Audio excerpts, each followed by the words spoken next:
Secara bahasa, Rasul berarti adalah utusan. Siapa saja yang diutus pihak lain secara bahasa disebut sebagai Rasul. Dalam istilah syar'i, Rasul adalah lelaki pilihan yang diutus Allah, ya, lelaki pilihan yang diutus oleh Allah dengan membawa risalah kepada umat manusia.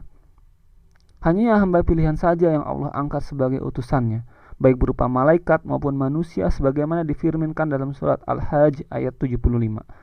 Namun bagaimanapun istimewanya, Rasul tersebut tidak pernah menjadi Tuhan, tidak pernah mengaku sebagai Tuhan dan tidak mau dipertuhankan. Karena tidak ada Tuhan selain Allah, ia adalah manusia biasa yang tidak lepas dari sifat-sifat kemanusiaan. Dalam surat Al-Furqan ayat 20, dan kami tidak pernah mengutus rasul-rasul sebelummu, melainkan mereka juga memakan makanan dan berjalan di pasar-pasar. Surat Al-Furqan ayat 20. Dalam surat Al-Kahfi ayat 110, katakanlah sungguhnya aku ini adalah manusia seperti kamu yang mendapat wahyu bahwa tidak ada Tuhan selain Allah. Surat Al-Kahfi ayat 110. Dalam sebuah hadis, sesungguhnya aku ini adalah manusia biasa. Sungguh kalian mengangkat perkara kepadaku, boleh jadi sebagian kalian lebih pintar mengemukakan alasan-alasan dibanding yang lain, sehingga aku menangkan perkaranya sebagaimana yang aku dengar.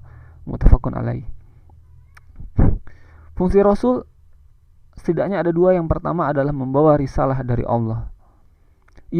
Rasul diberi amanah untuk menyampaikan apa saja yang Allah kehendaki kepada kita, kepada umat manusia, tidak menambah ataupun menguranginya. Rasul fungsi yang kedua adalah teladan dalam menerapkan risalah. Kita membutuhkan figur yang dapat memberi contoh dan teladan dalam mempraktekkan akidah dan syariah yang Allah kehendaki. Karena itu Rasul diambil dari manusia. Sekiranya Rasul diangkat dari malaikat, tentu manusia tidak akan mampu meneladani Rasul. Orang kafir tidak mau beriman karena Rasulnya itu dari kalangan manusia. Benarkah mereka akan beriman jika Rasul itu berupa malaikat? Bahkan dapatkah mereka hidup tenang? Nah, kita perhatikan surat Al-Isra ayat 94 sampai 95.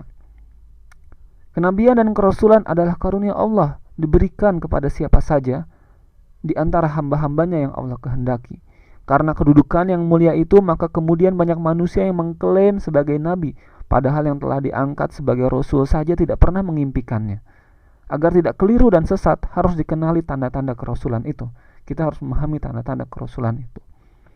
Tanda-tanda seorang rasul adalah, yang pertama, memiliki sifat-sifat asasi atau sifat-sifat mendasar sebagai rasul, yang dengan itu ia layak menjadi orang yang menerima kehormatan amanah dari Allah.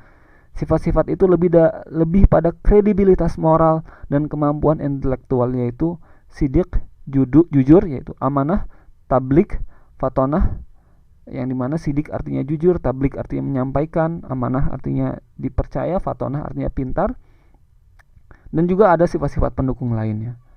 Yang kedua adalah ciri-ciri atau tanda-tanda seorang rasul adalah mendapat mukjizat, yaitu hal luar biasa yang Allah tunjukkan kepada manusia melalui dirinya.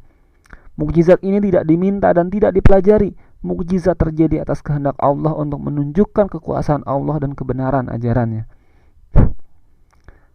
Yang ketiga adalah ciri-ciri Rasul adalah adanya bisyarah, yaitu berita akan kedatangannya yang disampaikan oleh nabi-nabi sebelumnya di dalam kitab suci mereka. Yang keempat adalah nubuat, yaitu bahwa Rasul menyampaikan berita-berita gaib tentang hal-hal yang akan terjadi di kemudian hari. Yang kelima adalah pencapaian atau hasil, yaitu pencapaian gemilang dan sempurna yang hanya dapat dicapai oleh para rasul.